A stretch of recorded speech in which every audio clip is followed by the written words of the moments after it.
So now dear friends, what are the disadvantages of synthetic fiber? Even though synthetic fibers has multiple uses in our daily life, but it has some demerits or disadvantages that we should know. Number A, not comfortable during the summer season. इसका कहने का मतलब जो भी आपका material, जो dress material specially है, जो सिंथेटिक फाइबर से बना हुआ है, स्पेशली समर सीजन में आपका थोड़ा आपका अनकंफर्टेबल आपका हो जाता है,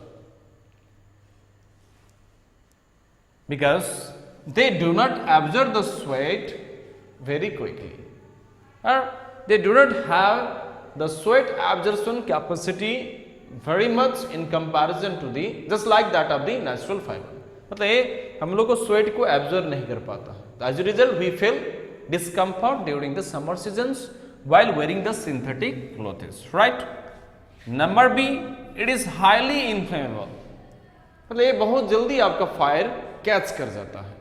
So while working in kitchen, you have to be cautious.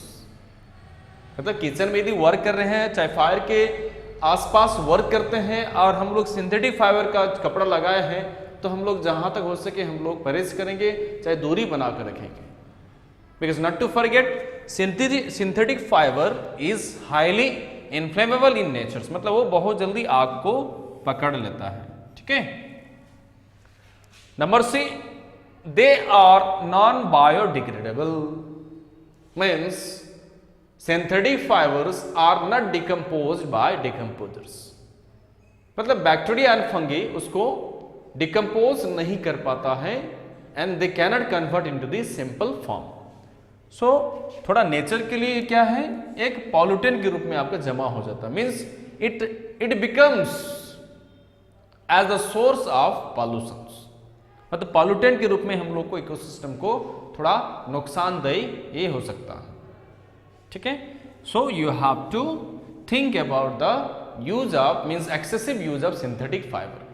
यदि हम लोग एक्सेसिव सिंथेटिक फाइबर यूज कर रहे हैं तो कहीं ना कहीं हम लोग को ए प्रॉपर्टी को, चाहे इस डिसएडवांटेज को ध्यान में रखते हुए हम लोग को यूज करना चाहिए और सिंथेटिक फाइबर को मेंटेन भी करना चाहिए, मैनेज भी करना चाहिए. Otherwise our environment will be excessively polluted because decomposers like bacteria and fungi are not able to decompose synthetic fibers material, right?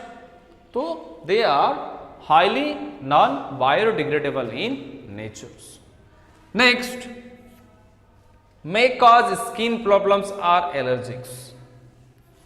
किसी किसी को यदि सिंथेटिक कपड़ा, चाहे सिंथेटिक का जो फाइबर बना हुआ यदि क्लोथेस यूज कर रहा है, तो कुछ आदमी में, चाहे कुछ लोगों में आपका स्किन प्रॉब्लम आपको दिखाई पड़ सकता है. जैसे एलर्जी हो सकता है, may be rashes, may be some kind of the spots, red spots, okay, the blisters में अपीयर और arise on their body parts, और स्किन में have some kind of the allergy too. Means while using the synthetic fibre clothes excessively. तो इसको ध्यान में रखना. Means here are the some few points which are demerits or the disadvantages of synthetic fiber. Means you have to remember this, right? Next topic is plastics.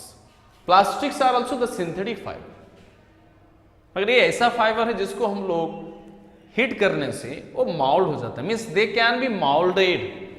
Heat करेंगे तो melt होना शुरू कर देता है और फिर उसको हम लोग दोबारा शेप दे सकते हैं बाय यूजिंग द प्रेशर. जैसे कोई हम लोग को प्लास्टिक का चेयर यदि टूट गया तो हम लोग कहीं जो आते हैं कबाड़ी वाले जो आपका खरीदने आते हैं waste, means we sell those items to them. Now what they will do, they will send them to the factory and factory में उसका रिसाइकलिंग होगा, मीन्स माउल्डिंग होगा, फिर उसको नया मटेरियल में आपका कन्वर्ट करके फिर आपका मार्केट में भेज दिया जाता है. तो उससे करने से क्या होगा, हम लोग को जो पॉल्यूशन होगा वो आपका मेंटेन हो जाएगा, राइट? तो plastic has this nature but not all plastics, है ना. Here are the properties. Before this types of plastic you have to discuss the properties of plastics. तो प्लास्टिक्स आर सिंथेटिक फाइबर्स, है ना. Plastics are the synthetic fibres means they are not the man-made, they are made of from the petrochemicals. They have also the high elastic in nature. They are a non-conductor or insulator in nature. मतलब plastics are the poor conductor of heat and electricity. So plastic material are used as a cover of the electrical wires also. यदि किसी electrical appliance को insulation करना है तो हम लोग plastic material use करते हैं. And let's of the heat device, जैसे प्रेशर कुकर का हैंडल देखो वहां पे प्लास्टिक का यूज किया गया है. तो इस सेंस में हम लोग बोल सकते हैं प्लास्टिक्स आर नॉन कंडक्टर और insulator of heat and electricity, and they are non biodegradable in nature also.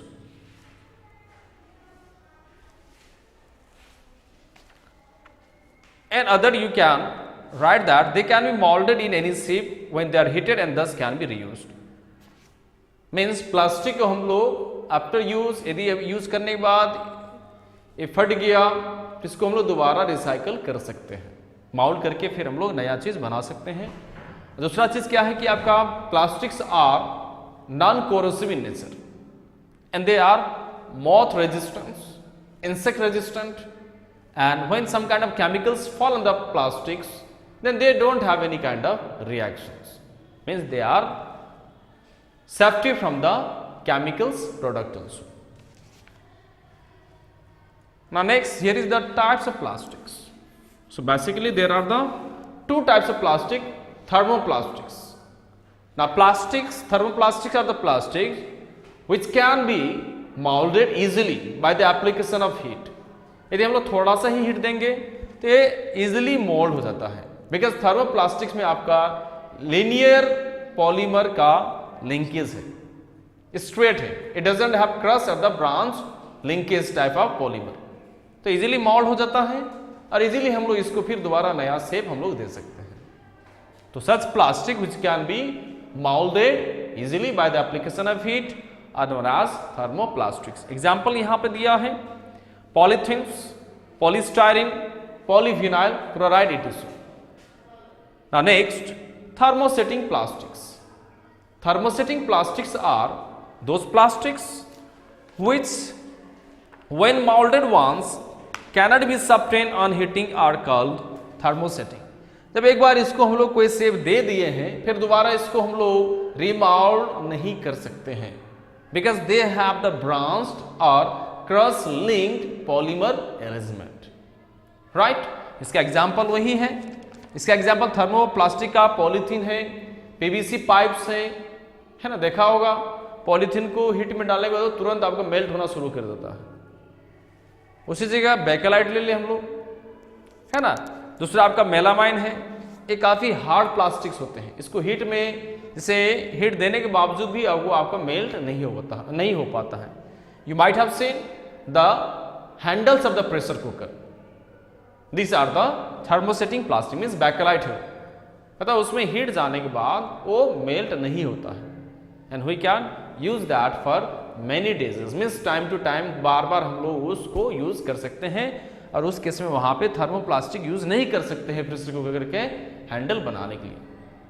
Now think, if the handles of the pressure cooker are made of thermoplastic, means what will happen?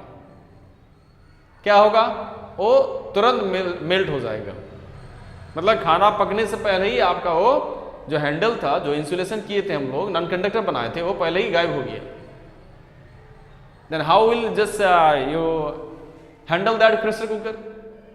तो उसके जगह हम लोग वहां पे thermoplastic के जगह, मतलब थर्मोप्लास्टिक यूज तो कर ही नहीं सकते हैं, मतलब instead of this it is better, well suggested that you have to use the thermosetting plastic, that is Bakelite. Bakelite यदि हम लोग यूज करते हैं, चाहे यूज वहां पे है, तो डेफिनेटली हम लोग का काम वहां पे बनेगा. मीन्स हम लोग काफी दिनों तक उसको हम लोग यूज कर सकते हैं. देखा होगा प्रेशर कुकर हैंडल बार बार आपका वो मेल्ट नहीं होता है, मीन्स खाना पक गया फिर वो सही सलामत वहां पे रहता है. तो this plastics are said to be thermosetting plastics. तो dear student, up to types of plastic I think you have been well cleared.